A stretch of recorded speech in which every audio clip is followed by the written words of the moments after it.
అంటే చాలామంది మనీని బ్లాక్ అండ్ వైట్గా చేయడానికి రియల్ ఎస్టేట్ అండ్ సినిమా ఆ రెండు చాలా మెయిన్ అని చెప్తూ ఉంటారు. నిజమే sir? Real estate is a treasure. Next 2 years కి స్టేట్లో ఎక్కడ ఎవరు ల్యాండ్ కొన్నా స్టాంప్ డ్యూటీని 7% ఎక్కువ కట్టాలని ఒక గవర్నమెంట్ ఆర్డర్ పాస్ చేయండి. ఊహించనంత బ్లాక్ మనీ బయటకు వస్తుంది.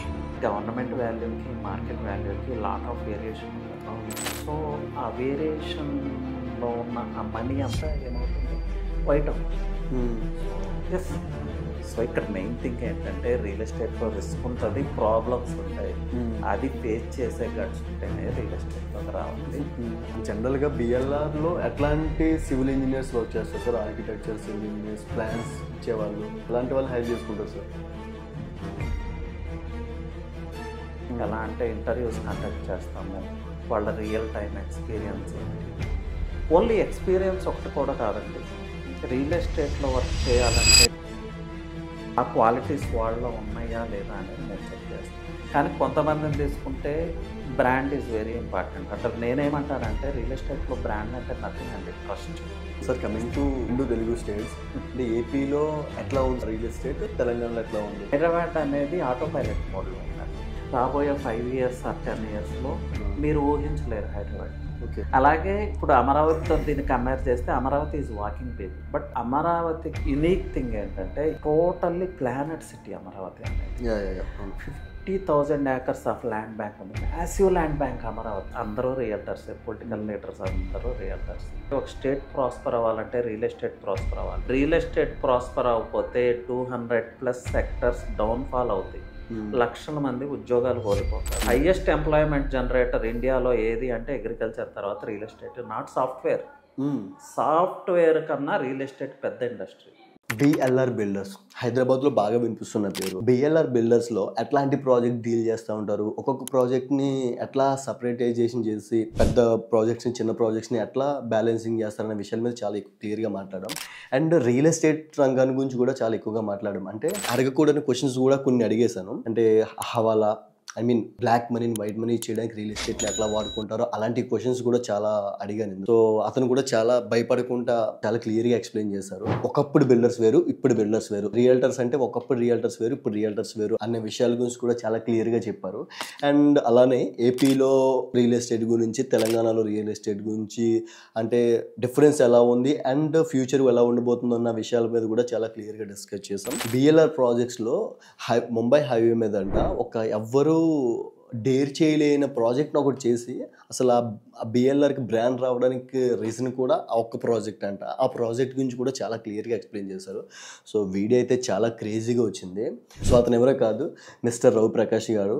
అతను చిన్న గ్రామాన్ని నుంచి హైదరాబాద్ వచ్చి రియల్ ఎస్టేట్లో స్టెప్ బై స్టెప్ ఎదుగుతూ అండ్ బిల్డర్గా కూడా తన జర్నీ స్టార్ట్ చేశారు. చాలా ప్రాజెక్ట్స్ని ఫుల్-ఫ్లెడ్జ్డ్గా కంప్లీట్ చేసి ఆన్ టైం డెలివరీ కూడా ఇచ్చారు. మనం అడిగిన వెంటనే నో చెప్పకుండా వీడియో అయితే పాడ్కాస్ట్కి ఒప్పుకున్నారు. సో వీడియో అయితే చాలా క్రేజీగా వచ్చింది. ఈ వీడియో నుంచి మీరు చాలా విషయాలు నేర్చుకుంటారు కూడా. సో కంప్లీట్గా చూడండి.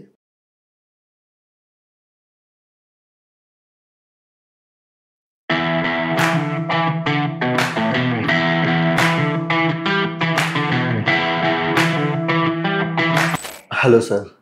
హాయ్ అండి. సార్, బిఎల్ఆర్ బిల్డర్స్ స్టార్ట్ చేశారు, ఆల్మోస్ట్ చాలా సంవత్సరాలు అవుతుంది. అవును. అంటే ఎట్లా సక్సెస్ అయింది సార్? ఎట్లా స్టార్ట్ చేశారు? శివ గారు, బిఎల్ఆర్ బిల్డర్స్ గురించి చెప్పాలంటే బిఎల్ఆర్ బిల్డర్స్ మేనేజింగ్ డైరెక్టర్ వచ్చి లక్ష్మారెడ్డి గారు, నేను ఎగ్జిక్యూటివ్ డైరెక్టర్గా ఉన్నాను.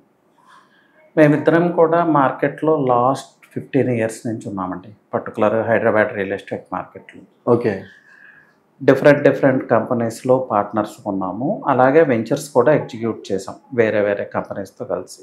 ఓకే. బెంగళూరు హైవే కావచ్చు, వరంగల్ హైవే కావచ్చు, శ్రీశైలం హైవే, పర్టికులర్గా ముంబై హైవేలో చాలా వెంచర్స్ సక్సెస్ఫుల్గా ఎగ్జిక్యూట్ చేసుకుంటూ వచ్చాం లాస్ట్ 15 years నుంచి.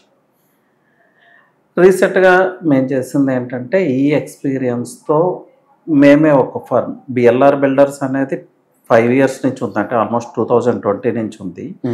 ఆ 2020 నుంచి కూడా పార్ట్నర్షిప్ మీద వెంచర్స్ ఎగ్జిక్యూట్ చేస్తూ వచ్చాం ఇప్పుడు వరకు. అంటే సార్, అంతకుముందు బిఎల్ఆర్ బిల్డర్స్ లేదా? అంటే నార్మల్గా బిఎల్ఆర్ బిల్డర్స్ అనే సంస్థను అయితే ఎస్టాబ్లిష్ చేయలేదు. అంటే మీరు ముందు నుంచి రియల్ ఎస్టేట్ అందులో ఉన్నారు, బట్ బిఎల్ఆర్ బ్రాండ్ అనేది 2020 నుంచి స్టార్ట్ అయింది. ఓకే. 20 నుంచి స్టార్ట్ అయినప్పటికి కూడా ఇంకా వేరే ఫర్మ్స్తో కలిసి వెంచర్స్ ఎగ్జిక్యూట్ చేయడం జరిగింది. అయితే లాస్ట్ 6 months నుంచి మేము చేసింది ఏంటంటే ఎక్స్క్లూజివ్గా బిఎల్ఆర్ బిల్డర్స్ మీదే ప్రాజెక్ట్స్ తీసుకొస్తా ఉన్నాం ఇప్పుడు. దానికోసమే ఈ బిఎల్ఆర్ బిల్డర్స్ని ఎస్టాబ్లిష్ చేయటం. దీని మెయిన్ ఇంటెన్షన్ ఏంటంటే క్లయింట్కి మంచి సర్వీస్ ఇవ్వాలి, సిటీకి నియర్, ఓఆర్ఆర్కి నియర్ ఎక్స్క్లూజివ్ వెంచర్స్ తీసుకురావాలి. లాంగ్ డిస్టెన్స్ ట్రావెల్ చేసి ఎక్కడెక్కడో వెంచర్స్ కాకుండా ఎక్స్క్లూజివ్ వెంచర్స్, ప్రీమియం వెంచర్స్ అందించాలి క్లయింట్స్కి. అంటే మనం ఇచ్చే వెంచర్లో అట్లీస్ట్ 2-3 yearsలో అయినా హౌస్ కన్స్ట్రక్ట్ చేసుకునేలాగా ఉండాలి. అది మా మెయిన్ ఎజెండా అండి. సార్ అంటే ఇప్పుడు బిఎల్ఆర్ బిల్డర్స్ కన్స్ట్రక్షన్ చేసి ముంబై హైవే అనుకుంటా ఒక మంచి ప్రీమియం అపార్ట్మెంట్స్ క్రియేట్ చేశారు. అవునండి. అంటే మీకు బ్రాండ్ తీసుకొచ్చిందని కూడా విన్నాను. అది దాని గురించి ఒకసారి చెప్పండి సార్. అంటే మాకు ముంబై హైవేలో అంటే రీసెంట్ టైమ్స్లో మేము ఎగ్జిక్యూట్ చేసిన ప్రాజెక్ట్ ఓఆర్ఆర్కి 2.5 kilometers డిస్టెన్స్లో పటాన్ చెరువుకు నియర్, ఇస్నాపూర్కి నియర్ చిట్కల్ అనే ప్రాంతంలోనండి. చిట్కల్లో అది చిన్న layout, HMDA and RERA approved layout. Total land parcel వచ్చి 7 acres. ఆ 7 acresలో 3 acresలోనే ఓపెన్ ప్లాటింగ్ అనమాట. ఓపెన్ ప్లాటింగ్లో నెక్స్ట్ స్టేజ్లో మళ్ళీ విల్లా కన్స్ట్రక్షన్ ఉంటుంది. ముంబై హైవే రియల్ ఎస్టేట్లో ఇది ఒక రిపిల్ ఎఫెక్ట్ క్రియేట్ చేసిందని చెప్పొచ్చు ఈ ప్రాజెక్ట్. మ్యాటర్ ఆఫ్ 2 monthsలో ఈ ప్రాజెక్ట్ని కంప్లీట్ చేయడం జరిగింది BLR builders. Premium project plus high cost project, 42,000 per square yard. చాలా కాస్ట్ సార్ అది. చాలా కాస్ట్. అలాంటి ప్రీమియం ప్రాజెక్ట్స్ని మేము 2 monthsలో ఓవరాల్గా కంప్లీట్ చేసాం. నెక్స్ట్ ఫేజ్లో వచ్చే 2 monthsలో కొంత కన్స్ట్రక్షన్ యాక్టివిటీస్ ఆ వెంచర్లో టేకప్ చేయబోతున్నాం. అలాగే ఎక్స్టెన్షన్ ల్యాండ్లో ప్యూర్లీ ప్రీమియం విల్లా ప్రాజెక్ట్ తీసుకురాబోతున్నాం. సో ఇది మాకు మార్కెట్లో మంచి బ్రాండ్ని అలాగే ట్రస్ట్ ఫ్యాక్టర్ని క్రియేట్ చేసిందని చెప్పాలి. అట్లా సార్ స్టార్ట్ చేసిన దగ్గర నుంచి మీకు బాగా పేరు తెచ్చిందంటే అదొకటి, ఇంకేమైనా ఉన్నాయి సార్ అట్లా? మాకు బాగా పేరు తీసుకొచ్చిందంటే చాలా ప్రాజెక్ట్స్ ఉన్నాయండి. భువనగిరిలో ఇప్పుడు లక్ష్మారెడ్డి గారు వర్క్ చేసిన ప్రాజెక్ట్, ఈరోజు ఆ ప్రాజెక్ట్ 150 flats. అవి 150 flatsలో కూడా ఈరోజు హౌసింగ్ పూర్తయి హౌసింగ్ వచ్చేసి వాళ్ళంతా ఒక కమ్యూనిటీ లాగా ఆ ప్లాటింగ్ ప్రాజెక్ట్లో నివసిస్తూ ఉన్నారు. వాళ్ళందరూ కూడా ఇప్పటికీ మాకు అటాచ్ అయి ఉన్నారు.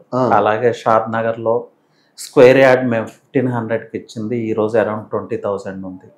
కట్టాల్లో 1,200కే సేల్ చేసాం ఒక ప్రాజెక్ట్, అక్కడ కూడా అరౌండ్ 15,000 నడుస్తూ ఉంది. ముంబై హైవేలో అయితే పటాన్ చెరువు ఆ ప్రాంతాల్లో 700-1,200 అతి కష్టం మీద సేల్ చేసిన ప్రాజెక్ట్స్. ఆఫ్టర్ 15 years ప్రైస్ వచ్చి మీరు ఊహించలేరు, 700కి సేల్ చేసిన ప్రాజెక్ట్ ఈరోజు స్క్వేర్ యార్డ్ వచ్చి 70,000 to 1 lakh నడుస్తూ ఉంది. అసలు ఊహించిన రిటర్న్స్ అవి. అలాంటి ప్రాజెక్ట్స్ మేము చాలా చేయడం జరిగింది. అట్లా సార్ అంటే మనం జనరల్గా బిఎల్ఆర్లో ఎట్లాంటి సివిల్ ఇంజనీర్స్ వర్క్ చేస్తారు sir? Architecture, civil engineers, plans ఇచ్చేవాళ్ళు, ఎలాంటి వాళ్ళని హైర్ చేసుకుంటారు సార్ మీరు? మేము జనరల్గా అంటే రియల్ ఎస్టేట్లో సివిల్ ఇంజనీర్స్ పాత్ర చాలా ఉంటుందండి. ల్యాండ్ ఎక్విజిషన్ నుంచి ప్రాజెక్ట్ కంప్లీట్ చేసే వరకు కూడా సివిల్ ఇంజనీర్ రోల్ చాలా ఇంపార్టెంట్. మెటీరియల్ ఎక్వైర్ చేయటం కావచ్చు, అసలు ఈ ల్యాండ్ కన్స్ట్రక్షన్కి పనికొస్తుందా లేదా, సాయిల్ టెస్టింగ్, ఆ టోపోగ్రఫీ ఏంటి, ఎన్విరాన్మెంటల్ ఫ్యాక్టర్స్ ఏంటి, జోనింగ్ ఫ్యాక్టర్స్ ఏంటి, ఇలా సివిల్ ఇంజనీర్ రోల్ అనేది చాలా చాలా ఇంపార్టెంట్. సో మేము సివిల్ ఇంజనీర్స్ని చాలా ఫిల్టర్ చేసి తీసుకుంటాం. ఎలా అంటే ఇంటర్వ్యూస్ కండక్ట్ చేస్తాము, వాళ్ళ రియల్ టైం ఎక్స్పీరియన్స్ ఏంటి. ఓన్లీ ఎక్స్పీరియన్స్ ఒకటి కూడా కాదండి, రియల్ ఎస్టేట్లో వర్క్ చేయాలంటే గట్స్ ఉండాలి, ప్యాషన్ ఉండాలి. ఆ క్వాలిటీస్ వాళ్ళలో ఉన్నాయా లేదా అనేది మేము చెక్ చేస్తాం. అలాగే వాళ్ళ ట్రాక్ రికార్డ్ ఎలా ఉంది. ఈవెన్ న్యూ సివిల్ ఇంజనీర్ అయినా కూడా నేర్చుకునే మెంటాలిటీ ఉండి, ఆ గట్స్ ఉండి, ఆ హార్డ్ వర్క్ చేయగలిగి, ఆ స్మార్ట్ వర్క్ చేయగలిగి, ఆ ప్యాషన్తో బర్నింగ్ డిజైర్తో వర్క్ చేస్తారు చూసారా, అలాంటి ఇంజనీర్స్ని మేము సెలెక్ట్ చేసుకుంటాం. అలాంటి సార్ బిఎల్ఆర్లో ఎంతమంది ఉన్నారు sir architectures or civil engineers? Like అట్లా బిఎల్ఆర్లో సివిల్ ఇంజనీర్స్ అంటే ఒక 2 members ఉన్నారండి ఇప్పుడు. ఆర్కిటెక్చర్స్ సార్ అంటే ప్లాన్స్ అన్ని వాళ్ళు ఇస్తారా? సివిల్ ఇంజనీర్సే ఆర్కిటెక్చర్స్తో కోఆర్డినేట్ అయ్యి వాళ్ళు ప్లాన్స్ డిజైన్స్ అవి తీసుకుంటారు. అంటే మీరు ఒక ప్లాట్ మనం ఇట్లా కన్స్ట్రక్ట్ చేస్తున్నాం అని ఒక చిన్న ఐడియా ఇచ్చేస్తే వాళ్ళు డిజైన్ చేసి మీకు ఎట్లా కావాలంటే అట్లా డిజైన్. అవునండి. ఇప్పుడు క్లయింట్స్ కొన్ని ప్రాజెక్ట్స్ ఉన్నాయి మేము ఎగ్జిక్యూట్ చేసే ప్రాజెక్ట్స్, వాటిలో ఏంటంటే కస్టమైజ్డ్ కన్స్ట్రక్షన్ ఉంటుంది. మేము ఒక డిజైన్ ఇస్తాం, బట్ క్లయింట్ రిక్వైర్మెంట్స్ వేరుంటాయి, సో కస్టమైజ్ చేయాలి. ఈ క్లయింట్ మా సివిల్ ఇంజనీర్తో ఆర్కిటెక్ట్తో కూర్చొని వాళ్ళు కస్టమైజేషన్ చేసుకొని కన్స్ట్రక్షన్లో ముందుకు వెళ్తాం. ఇప్పుడు తోషిబా దగ్గర చేస్తున్న వెంచర్లో అలా కస్టమైజేషన్ హౌసింగ్ అనమాట. సార్ ఏమైనా ప్రాబ్లమ్స్ ఫేస్ చేసి ఉన్నాయి సార్? అంటే డిజైన్ అంటే సినిమాల్లో చూపిన విధంగా ప్లాన్ మనం డిజైన్ చేసి వెళ్తే సైట్లోకి వెళ్ళాక ప్లాన్ మారిపోవడం అట్లాంటివి ఏమైనా అవుతాయి సార్? రియల్గా యాక్చువల్గా శివ గారు, రియల్ ఎస్టేట్ అనేది చాలా ప్రాబ్లమ్స్ ఉంటాయి. అంటే వీటిని మనం ప్రాబ్లమ్స్ అనటం కాదు, part and parcel of the game అండి. ప్లస్ మీరు మూవీస్లో చెప్పేది అయితే యాక్చువల్గా ఇప్పుడు లేదు కదా. అప్పుడు అది ఎప్పుడో 25 years 30 years back white dress వేసుకుని ఎవరో వస్తారు బెదిరిస్తారు, అవన్నీ ఒకప్పుడు నడిచినాయి. నాకు తెలిసిన తర్వాత అయితే లాస్ట్ 20 years నుంచి అలాంటి ఫ్యాక్టర్స్ కబ్జాలు చేయడం లేదండి. ఇప్పుడు government is very strict. Land కబ్జా అంటే ఐరన్ హ్యాండ్తో డీల్ చేస్తుంది గవర్నమెంట్. మీరు చెప్పే factors 15 years back 20 years back.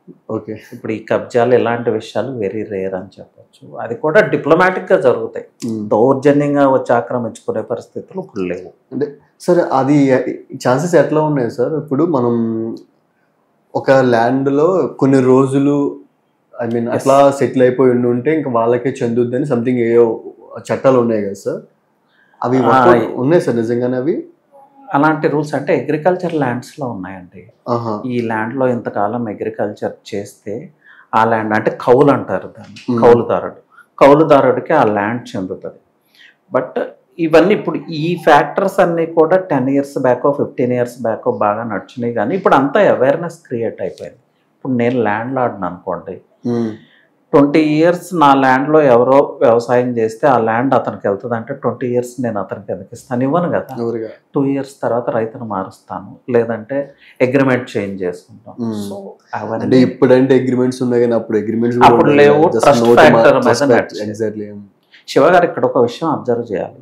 ఇప్పుడు మనం ఈ కబ్జా చేయటము లేదంటే ల్యాండ్ వాళ్ళకి చెందుతుందా అనే ఫ్యాక్టర్స్ జరగలేదు అన్నట్ల, కానీ ఎక్కడో ఒక ఇన్సిడెంట్ జరిగితే వాటినే హైలైట్ చేస్తారు జనరల్గా. నెగిటివ్ థింగ్స్ త్వరగా బయటకు వెళ్తాయి. సో రియల్ ఎస్టేట్ అంటే అలా ఉంటుందనే ఒక feeling, but that is not real picture అండి. ఎక్కడో జరిగే ఒక సంఘటన పట్టుకుని ఇదే రియల్ ఎస్టేట్ అనటం కూడా నాట్ రైట్ అంటారు. Not right sir. బిఎల్ఆర్లో మన సంథింగ్ ఒక కన్స్ట్రక్షన్ చేస్తున్న టైంలో జనరల్గా ఉంటారు, వర్కర్స్ ఉంటారు, వాళ్ళు మీకు వర్క్ ఇస్తూ ఉంటారు, సంథింగ్ మన సైట్ ఇంజనీర్స్ ఉంటారు. వాళ్ళకి ఇఫ్ ఇన్ కేసు వర్కర్స్ ఏదన్నా ప్రాబ్లం క్రియేట్ చేస్తే వాళ్ళని ఎట్లా డీల్ చేయాలి సార్? అంటే ఐ మీన్ వాళ్ళు ఎట్లా వర్క్ చేపిస్తుంటాం? మీరు అడిగితే నాకు అర్థమైంది. యాక్చువల్గా ఇప్పుడు కన్స్ట్రక్షన్ ఫీల్డ్లో వర్కర్స్ అనేది చాలా హై డిమాండ్ ఉందండి. ఈవెన్ బయట స్టేట్స్ నుంచి వచ్చిన వర్కర్సే మనకు ఇప్పుడు కన్స్ట్రక్షన్ ఫీల్డ్లో ఎక్కువగా వర్క్ చేస్తారు. ఇంకొక డౌట్ ఉంది సార్, కన్స్ట్రక్షన్ ఫీల్డ్లో కూడా అదే మన సైడ్ ఉన్న వాళ్ళకి ఎక్కువ అవకాశాలు ఇవ్వట్లేదు సార్. బయట నుంచి ఒరిస్సా నుంచి రాజస్థాన్ నుంచి అక్కడి నుంచే తెచ్చుకుంటున్నారు వర్కర్స్ని, వాళ్ళ చేత చేయించుకుంటున్నారు. వర్క్ అయిపోయిన తర్వాత బిల్డింగ్ కన్స్ట్రక్షన్ కంప్లీట్ అయిపోయిన తర్వాత మళ్ళీ వాళ్ళు పంపించేస్తున్నారు. సో అట్లా ఎందుకు మెయిన్ రీజన్ ఏమైనా ఉండొచ్చు సార్? అది అట్లా కాదండి, మీరు అడిగిన క్వశ్చన్ నాకు అర్థమైంది. మన వాళ్ళ చేత చేపించట్లేదు అనేది కాదు. యాక్చువల్గా తెలుగు స్టేట్స్ తీసుకుంటే వెల్తీ స్టేట్స్, ప్లస్ ఇక్కడ గవర్నమెంట్ స్కీమ్స్ చాలా ఉన్నాయి. సో కన్స్ట్రక్షన్లో వర్క్ చేయడానికి మన వాళ్ళు ముందుకు వస్తే companies are more than happy అండి. బట్ ఇక్కడ సఫిషియంట్ లేబర్ అవైలబిలిటీ లేదు. సో ఒరిస్సా నుంచో బీహార్ నుంచో తీసుకొచ్చుకొని వాళ్ళకి మళ్ళీ అకామిడేషన్ ప్రొవైడ్ చేసి ఫుడ్ ప్రొవైడ్ చేసి వాళ్ళకి ఇన్సెంటివ్స్ ఇచ్చి వర్క్ చేయించుకుంటాం. కాస్ట్ ఎఫెక్టివ్గా ఇక్కడే దొరికితే ఇక్కడే వర్క్ చేయించుకుంటాం. అక్కడి నుంచి ఎందుకు మేము రెగ్యులర్గా విన్నది ఏంటంటే, జస్ట్ నేను క్యాజువల్గా విన్నది, ఓకే మన వాళ్ళు అయితే ఏదన్నా ఆర్గ్యూ చేస్తూ ఉంటారు, ఏదన్నా అయినా సరే డిమాండ్ చేస్తూ ఉంటారు. సో వాళ్ళు అనుకో బయట నుంచి వచ్చిన వాళ్ళు అయితే ఏం చెప్పినట్టు చేస్తారు అన్న పాయింట్ ఆఫ్ లో విన్నా సార్. అది వరకు కరెక్ట్. శివ గారు, మీ దానికి నేను ఆన్సర్ చేయాలంటే ఎస్ ఉంటుంది, నో ఉంటుంది.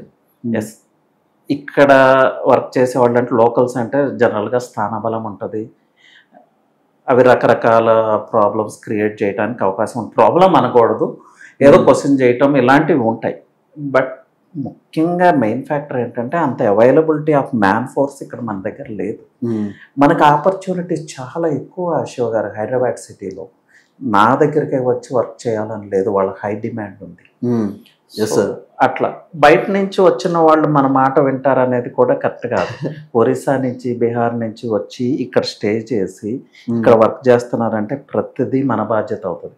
ఇది చాలా రిస్క్. మీరు ఒకసారి ఆలోచించండి, వాళ్ళకి ఏదన్నా అయితే, వాళ్ళకి ఏదో ఆల్కహాల్ అలవాటు ఉందండి, లేకపోతే వాళ్ళకి ఏదో ఫ్యామిలీ ప్రాబ్లం ఉంది, వాడు ఏదో చేసుకుంటాడు, ఎవరు రెస్పాన్సిబుల్ దానికి మీరు చెప్పండి? బిల్డర్ కాదు, బిల్డర్ కాదు మోరల్గా అయితే, బట్ బిల్డరే రెస్పాన్సిబుల్ అవుతాడు. మరి ఇది కూడా రిస్కే కదా. సో ఇక్కడ మెయిన్ థింగ్ ఏంటంటే రియల్ ఎస్టేట్లో రిస్క్ ఉంటుంది, ప్రాబ్లమ్స్ ఉంటాయి, అది ఫేస్ చేసే గట్స్ ఉంటేనే రియల్ ఎస్టేట్లోకి రావాలి. అది నేను చెప్పాను. 18 years దాటితేనే పనిలోకి చేయించుకోవాలని ఒక రూల్ కూడా ఉంది. అవునండి. అయినా కొంతమంది వచ్చేస్తూ ఉంటారు సార్, మరి వాళ్ళంటే వాళ్ళ గురించి ఎవరు పట్టించుకోవట్లేదు సార్. 18 years బిఫోర్ అయితే వర్క్స్లో రియల్ ఎస్టేట్ అని కాదు, ఎక్కడ వర్క్ లో నేను చూసాను ఒరిస్సా నుంచి సంథింగ్ అట్లా వచ్చిన వాళ్ళు వస్తున్నారు. నేను చాలా మంది బిలో 18 ఉన్న వాళ్ళు చాలా మంది ఉన్నారు. సో వాళ్ళ గురించి వాళ్ళ ప్రాబ్లం ఏం కాదా? అట్లా అది ప్రాబ్లమేనండి, బిల్డర్కి డెఫినెట్గా ప్రాబ్లం. గవర్నమెంట్ ఎందుకు ఇక్కడ వర్క్ చేపిస్తున్నారని వాళ్ళకి కేసు ఫైల్ చేసే అథారిటీ ఉంటుంది. బట్ దానికోసం చాలామంది బిల్డర్స్ అవాయిడ్ చేస్తూ ఉన్నారు 18 years బిఫోర్ వాళ్ళు. కానీ కొంతమంది బిల్డర్స్ వాళ్ళకున్న మ్యాన్ ఫోర్స్ అవైలబిలిటీ తక్కువ ఉండటం వల్ల, వాళ్ళని మెయింటైన్ చేయలేకపోవటం వల్ల కొన్ని టైమ్స్ ఈ ప్రాబ్లమ్స్ వస్తూ ఉన్నాయి. నేను కాదనట్లేదు.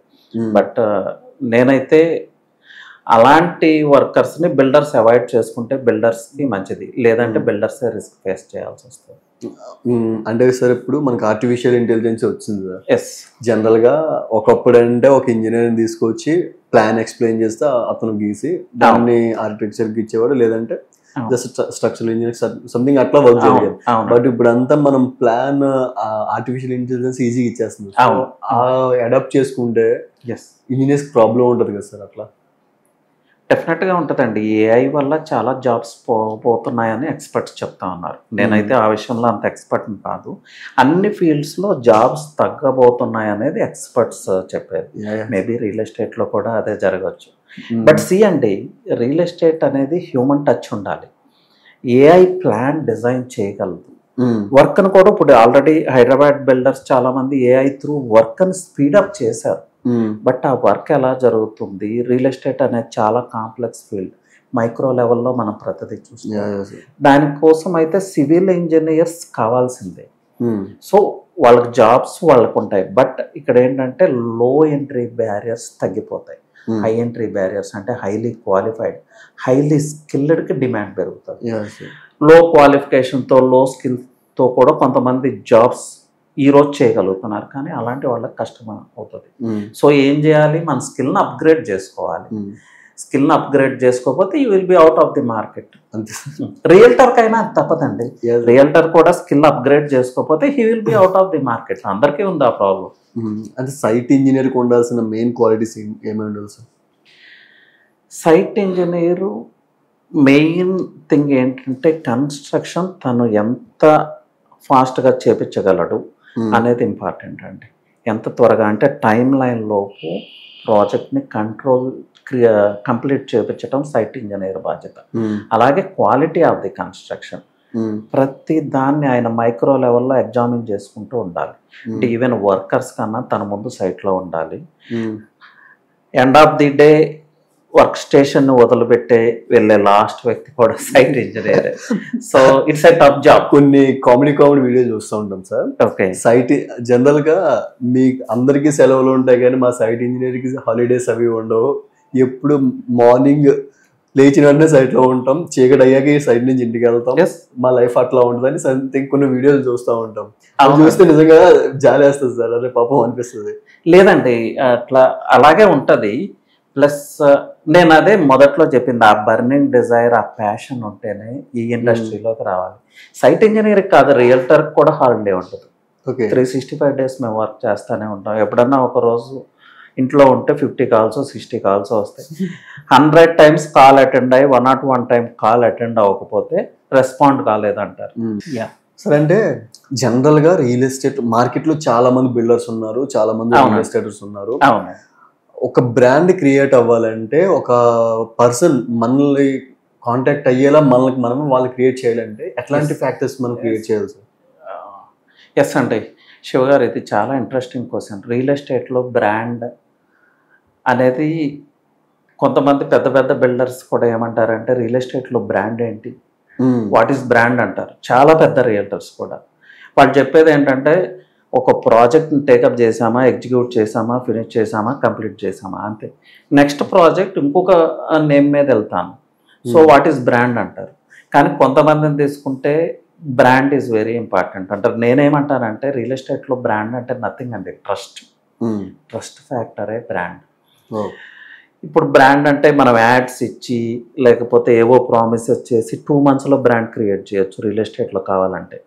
ఒక మంచి స్కీమ్తో, ఒక అట్రాక్టివ్ స్కీమ్తో, ఒక సెలబ్రిటీని తీసుకొస్తే మ్యాటర్ ఆఫ్ 2 monthsలోనే బ్రాండ్ వస్తుంది. కానీ అది లాంగ్ టర్మ్లో వర్కౌట్ కాదు. సో అలా బ్రాండ్ క్రియేట్ చేసుకున్న వాళ్ళు చాలామంది ఉంటారు. 500 acres 1000 acres అని చెప్తారు. అక్కడ ఉండే ల్యాండ్ బ్యాంక్ 50 acres ఉంటుంది. మా దీనిలో కమ్యూనిటీలోకి ఓన్లీ ఈవీ వెహికల్సే రావాలి, నో పొల్యూషన్ అంటారు, ఏదో టెంపుల్ వస్తుంది అంటారు, ఏదో ఇది వస్తుంది, సెజ్ వస్తుంది అంటారు.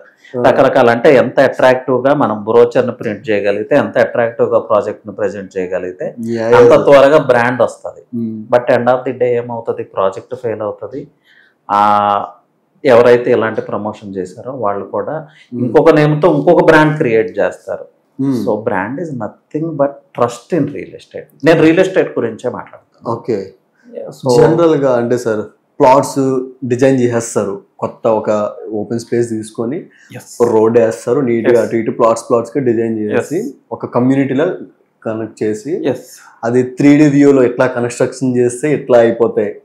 జస్ట్ నార్మల్ గా ఉంటే ఇలా ఉంటుంది, పక్కన హైవే రోడ్ లో వెహికల్స్ వెళ్ళిపోతా ఉంటాయి. ఆ దగ్గర ఒక 5-10 kilometers లో ఒక ఎయిర్పోర్ట్ ఉంది, ఇది చూస్తే కాంప్లెక్స్ ఉంది, సంథింగ్ అట్లా కూడా డిజైన్ చేస్తారు. సో దానికి అట్రాక్ట్ అవుతారు. బట్ చాలా మందికి డౌట్ కూడా ఉంటుంది, ఇలా అవుతుందా, కావాలనే చేస్తున్నారా అన్నట్టుగా. అది ఉంటాయి కదా సార్ నిజంగానే జరుగుతాయి అంటే. రియల్ ఎస్టేట్లో ఒక ఫ్యాక్టర్ ఉంటుంది శివ గారు, ఫీల్ గుడ్ ఫ్యాక్టర్ ఉంటుంది. మీరు ఎంత మంచి వెంచర్ ఎగ్జిక్యూట్ చేయండి, అక్కడ ఫ్రెష్ లుక్ లేకపోతే, ఫీల్ గుడ్ ఫ్యాక్టర్ లేకపోతే క్లయింట్ ఇంట్రెస్ట్ చూపించాడు ఇన్వెస్ట్మెంట్. ఆ ఫీల్ గుడ్ ఫ్యాక్టర్ కోసమే ఇవన్నీ చేస్తారు. చేయటంలో తప్పేం లేదు, బట్ వీళ్ళు ఏదైతే చెప్తున్నారో ఇది ఎగ్జిక్యూట్ చేస్తారా లేదా అనేది ఇంపార్టెంట్. సో ఆ ఫీల్ గుడ్ ఫ్యాక్టర్ క్రియేట్ చేయాలి ఏ రియల్టర్ అయినా, బట్ వాటిని ఎగ్జిక్యూట్ చేయాలి. ఎగ్జిక్యూట్ చేయకపోతే క్లయింట్ నష్టపోతాడు, అలాగే అట్ ద సేమ్ టైం మార్కెట్లో వీళ్ళకి కూడా బ్యాడ్ నేమ్ వస్తుంది. సో రియల్ ఎస్టేట్ ఎలా ఉంటుందంటే it just ride on tiger అండి. రైడ్ ఆపకూడదు, టైగర్ మీద నుంచి కిందకి దిగితే ఏమవుతుందో మీకు తెలుసు. సో ఆ ఎగ్జిక్యూట్ చేసుకుంటూనే వెళ్ళాలి. ఎగ్జిక్యూట్ చేయలేదంటే పుల్ నోట్లో వీడు తలబెడుతున్నాడు అని అర్థం. బట్ దీనిలో బాధాకరమైన విషయం ఏంటంటే ఇన్వెస్టర్ కూడా నష్టపోతాడు. సో ఇక్కడ ఇన్వెస్టర్ కూడా కేర్ఫుల్గా ఉండాలి, ప్రాపర్ రియల్టర్ని అప్రోచ్ అవ్వాలి, ప్రాపర్ ప్రాజెక్ట్ని సెలెక్ట్ చేసుకోవాలి. రియల్ ఎస్టేట్ ఎడ్యుకేషన్ ఇప్పుడు ప్రతి ఇంటి సబ్జెక్ట్, అందరూ తెలుసుకోవాలి. సో ఇక్కడ ఓన్లీ ఒకప్పుడు అంటే జస్ట్ ఒక 2 ఫ్యామిలీస్ నేను అమ్మాలనుకుంటున్నాను, ఇంకోళ్ళు కొనాలనుకుంటే జస్ట్ వాళ్ళిద్దరి మధ్య డీలింగ్ ఉండేది. ఇప్పుడు థర్డ్ పర్సన్ కూడా మధ్యలో యాడ్ అవుతుంది. కొన్ని సినారియోస్ లో అయితే ఒక 4-5 members కూడా యాడ్ అవుతారు బేస్డ్ ఆన్ డీల్ అట్లా. సో ఇన్వెస్టర్ కూడా కేర్ఫుల్గా ఉండాలి. రియల్ ఎస్టేట్ ఇన్వెస్ట్మెంట్ అనేది నాట్ ఎ స్మాల్ థింగ్ అండి. ఇది ఓన్లీ ఇన్వెస్ట్మెంట్ కాదు. రియల్ ఎస్టేట్ ఇన్వెస్ట్మెంట్ చేస్తున్నారంటే మీ నెక్స్ట్ ఫేజ్ ఆఫ్ లైఫ్ని మీరు సెక్యూర్ చేసుకుంటున్నారు, మీ నెక్స్ట్ జనరేషన్ లైఫ్ని సెక్యూర్ చేస్తున్నారు. చాలా ఎమోషనల్ ఫ్యాక్టర్స్ ఉంటాయి. సో మీరు ఎవరిని అప్రోచ్ అవుతున్నారు అది మీరు యూ షుడ్ బి కేర్ఫుల్. అంటే వాళ్ళు ట్రస్ట్ ఉన్నారా లేదా, బ్యాక్గ్రౌండ్ కూడా చెక్ చేసుకోవాలి, లీగాలిటీ చెక్ చేసుకోవాలి. ఇంత ఖర్చు పెడుతున్నారు, ఒక లాయర్ని హైర్ చేసుకుని ఆయనకు ఒక 5,000 10,000 పే చేయలేరా. సో రియల్టర్ మిస్టేక్ చేస్తున్నాడు అని చెప్పే కన్నా ఇన్వెస్టర్ షుడ్ బి కేర్ఫుల్. ఇది ఎందుకు చెప్తున్నానంటే అంటే రియల్టర్ ఏదైనా చేయొచ్చా అని మీరు అనొచ్చు. రాంగ్ ప్రాక్టీసెస్ అనేది ప్రతి దానిలో ఉంది. రాంగ్ ప్రాక్టీసెస్ లేనిది ఎక్కడా లేదు. సో ప్రాబ్లమ్స్ ఐడెంటిఫై చేయడం కన్నా సొల్యూషన్స్ ఐడెంటిఫై చేద్దామని నేను చెప్తున్నాను. సార్ కొంతమంది జాబ్లు వదిలేసి రియల్టర్ అయిపోతారు. సో వాళ్ళకి ఏంటో రియల్ ఎస్టేట్ చేసుకుంటాడు, లైఫ్ ఎంజాయ్ చేస్తారు. ఒక ప్లాటర్స్ ల్యాండ్ ఏదో సేల్ చేస్తే డబ్బులు వచ్చేస్తాయి అన్న మైండ్ సెట్ లో ఉన్నారు సార్. బయట అయితే అట్లానే ఉంది. ఎలాంటి ప్రాబ్లమ్స్ ఫేస్ చేస్తారో కూడా మెయిన్ రీజన్. ఎస్ అండి, దానికోసం నేను ఒకటే చెప్తాను, ఎవరు అట్లా అన్నా కూడా ఇట్స్ ఓకే 1 వీక్ నాతో కలిసి ట్రావెల్ చేయండి అని చెప్తాను. 1 వీక్ తర్వాత ట్రావెల్ చేసి రియల్ ఎస్టేట్ లో వాళ్ళు స్టాండ్ అవ్వగలను, నేను వర్క్ చేయగలను అనుకుంటే హీ హాస్ గట్స్ అని అర్థం. లేదంటే దాన్ని వదిలిపెట్టి. సో జనరల్ గా అయితే కంపెనీకి వెళ్ళి మార్నింగ్ వెళ్ళి వర్క్ చేసుకొని ఈవినింగ్ ఇంటికి వచ్చేసే వాళ్ళకన్నా వీళ్ళకి ఎక్కువ ప్రెషర్ ఉంటుంది కదా సార్. చాలా ప్రెషర్ ఉంటుందండి రియల్ ఎస్టేట్ లో. నేను అదే చెప్తున్నాను, ఒక రియల్టర్ అంటే ఏదో ఒక ఫ్లాట్ అమ్మాము, ఒక ఫ్లాట్ అమ్మాము, ఒక విల్లా అమ్మాము, ఇది కాదు. లక్షల మంది dreams, aspirations, me next phase of life ఎలా ఉంటుంది, మీ నెక్స్ట్ జనరేషన్ లైఫ్ స్టైల్ ఎలా ఉంటుంది, ఇవన్నీ మేము క్యారీ చేస్తాం. బట్ ఒక ప్రొఫెషనల్ రియల్టర్ ఏంటంటే ఇదంతా పార్ట్ అండ్ పార్సల్గా తీసుకుంటాడు. దీన్ని ప్రెజర్గా తీసుకోము మేము. ఈ డ్రీమ్స్ని, ఆస్పిరేషన్స్ని ఎలా నిలబెట్టాలి, క్లయింట్ ఆస్పిరేషన్స్ని ఎలా రియాలిటీలోకి తీసుకురావాలనే దానికోసం మేము బర్నింగ్ డిజైర్తో డెడికేటెడ్గా వర్క్ చేస్తాం. So it's needs some professional అండి. అండ్ ఎప్పుడో చెప్పేది ఇట్స్ ఎ టైగర్ రైడ్ అని. ఆ టైగర్ రైడ్ని కూడా ఎంజాయ్ చేస్తాం. సో దీన్ని ఎప్పుడు బర్డన్గా, ఒక ప్రాబ్లంగా చూడడం. ఒక ప్రాబ్లంగా చూసిన రోజు మనం క్లయింట్ డ్రీమ్స్ని, ఆస్పిరేషన్స్ని నిలబెట్టలేము. సో అది ప్రాబ్లం కాదు, part and parcel of the game. ఎవరైతే ప్రాబ్లంగా చూస్తారో they will be out of the market general at some point of time. సరే, ఇంకొకటి అంటే డీలింగ్స్ అన్ని మనకి సిట్టింగ్ లోనే అవుతాయి అంటా ఉంటారు. అవునండి. సో జనరల్ గా ఒక సిట్టింగ్ లో అయితే ఏ డీలింగ్ క్లోజ్ అవ్వదు, మాట్లాడుతా ఉండాలి. ఈవెన్ ఒక్కొక్కసారిలో వాళ్ళకి జనరల్ గా ఏదైనా హోటల్లో కానీ బయట కానీ సిట్టింగ్ అంటే లైక్ మీకు అర్థమైంది కదా, మందు లైక్ అట్లాంటివి కూడా అవుతా ఉంటాయి. ఒకవేళ ఎన్ని అయినా సరే డీల్ క్లోజ్ అవుతుందని నమ్మకం ఉండదు అని కూడా చాలా విన్నాను సార్. అది నిజమే సార్? ఇది ఎలా చెప్పాలంటే గారు, ఎస్ పార్టీస్ బయట ఉన్న కామన్ థింగ్స్ మిమ్మల్ని మీరు అడిగింది నాకు అర్థమైంది. బట్ ఈ లిక్కర్ పార్టీస్ ఇవన్నీ ఎస్ మీరు అన్నట్లు ఒకప్పుడు నడిచేవి, ఇప్పుడు కూడా నడుస్తున్నాయి, నేను కాదంటలేదు. బట్ లిక్కర్ పార్టీస్తో వర్క్ అవుతుంది అనేది అబద్ధం. సో అది ఎందుకంటే ఒక ప్లెజెంట్ అట్మాస్ఫియర్ కోసం, కొంచెం ఓపెన్గా మాట్లాడుకోవటం కోసం మేబీ ఆ పార్టీస్ అరేంజ్ చేసుకుంటారు. మేమైతే లిక్కర్ పార్టీస్ లేకపోతే ఏ పార్టీస్ అన్నా, పబ్ కావచ్చు, క్లబ్ కావచ్చు, వాట్ ఎవర్ ఇట్ మేబీ, మా టీంతో మేము వెళ్తాం. నేను పర్సనల్గా అయితే లిక్కర్ తీసుకోను, బట్ నేను కూడా చాలా డీల్స్ క్లోజ్ చేస్తూ ఉంటాను. How is it possible? Liquor అక్కడ ఇంపార్టెంట్ కాదు, ఎలాంటి అట్మాస్ఫియర్లో మనం మన డీల్ని క్లోజ్ చేస్తున్నాం. సో మీరే ఇన్వెస్టర్ అనుకోండి, మీరు కొంత ఓపెన్గా నాతో డిస్కస్ చేయగలగాలి. సో అలాంటి అట్మాస్ఫియర్ క్రియేట్ చేయడం. ఇప్పుడు ఈ ఆఫీసెస్ కూడా ఇంత లావిష్గా ఎందుకు ఎస్టాబ్లిష్ చేస్తారంటే, విజిట్ చేసిన క్లయింట్కి ఒక కాన్ఫిడెన్స్ ఇవ్వాలి. మన ఆఫీస్ అంటే నాట్ అన్ ఆఫీస్ అండి, మన క్యాపబిలిటీ తెలియజేస్తుంది ఆఫీస్. దానికోసమే ఇంత మంచిగా ఆఫీస్, ఇంత రెంట్స్, ఇంతమంది స్టాఫ్, ఇంత వెల్కమ్ అట్మాస్ఫియర్, దానికోసమే క్రియేట్ చేస్తాం. అదే జనరల్గా చాలా వరకు ఆ మైండ్ సెట్ కూడా ఉంది, లెక్కర్ సిట్టింగ్ చేస్తే డీల్ క్లోజ్ అయిపోద్ది అంటారు. So that's why we are asking. అట్లా ఏం లేదండి సార్. డీల్స్ ఎలా క్లోజ్ అవుతాయి సార్ అంటే, చాలా మంది కాల్ చేస్తారు కదా, ఒక అందులో జెన్యూన్ లీడ్స్ మనం ఫిల్టర్ చేసి ఎట్లా క్లోజ్ చేస్తారు సార్? ఇది చాలా కాంప్లెక్స్ అండి డీల్ క్లోజ్ చేయటం అంటే. అసలు ఫస్ట్ ఈ క్లయింట్ జెన్యూన్ క్లయింటా కాదా అనేది ఐడెంటిఫై చేయటమే చాలా కష్టం. అది ఎక్స్పీరియన్స్తో వస్తుంది. అంటే అతను ఎలాంటి క్వశ్చన్స్ అడుగుతున్నాడు, మనతో ఏ విషయాలు డిస్కస్ చేస్తున్నాడు. జనరల్గా జెన్యూన్ క్లయింట్, సీరియస్ క్లయింట్ స్పెసిఫిక్గా ఉంటాడు. కొంతమంది జస్ట్ ఇన్ఫర్మేషన్ కోసమే మన అప్రోచ్ అవుతారు. కొంతమంది ఈవెన్ రియల్ ఎస్టేట్ ఇండస్ట్రీలో ఉన్న వ్యక్తులు కూడా క్లయింట్ లాగా మమ్మల్ని అప్రోచ్ అవుతారు. ఎందుకంటే చెప్తున్నాను కదా, రియల్ ఎస్టేట్ ఇండస్ట్రీ అనేది ఫ్యాన్సీగా కనపడుతుంది అందరికి. లో ఎంట్రీ బ్యారియర్స్ చాలా ఉంటాయి. బట్ ఒక క్లయింట్ తో డీల్ చేయాల్సినప్పుడు చాలా సబ్జెక్ట్ అవసరం అవుతుంది. అప్పుడు అర్థం అవుతుంది ఈ విషయాలన్నీ నేర్చుకోవాలని. సో హీ విల్ కాల్ దిగేసిన తర్వాత అర్థమవుతుంది. అర్థం అవుతుంది. ఇప్పుడు మీ ఇంటర్వ్యూ చూసి ఎవరో రవి ప్రకాష్ ఉన్నాడు అక్కడ ఖాళీగా అన్నట్టు కాల్ చేస్తారు నాకు. సో క్లయింట్ లాగా కాల్ చేస్తాడు. క్లయింట్ లాగా కాల్ చేసి అది ఎలా ఉంటుంది, ఇది ఎలా ఉంటుంది అనేది రకరకాల ఇన్ఫర్మేషన్, అంటే మన దగ్గర నుంచి ఇన్ఫర్మేషన్ తీసుకోవాలి, అది మళ్ళీ క్లయింట్కో ఎవరికో ప్రజెంట్ చేయాలి, దానికోసం ప్రయత్నం చేస్తాడు. బట్ ఈ అటెంప్ట్స్ అన్నీ ఫెయిల్ అవుతాయండి. ఇప్పుడు నేను ఎలా నేర్చుకున్నాను, చాలా స్టడీ చేశాను, చాలా ప్లేసెస్ విజిట్ చేశాను, చాలా మంది వెంటర్స్తో వర్క్ చేశాను, పెద్ద పెద్ద వెంటర్స్తో.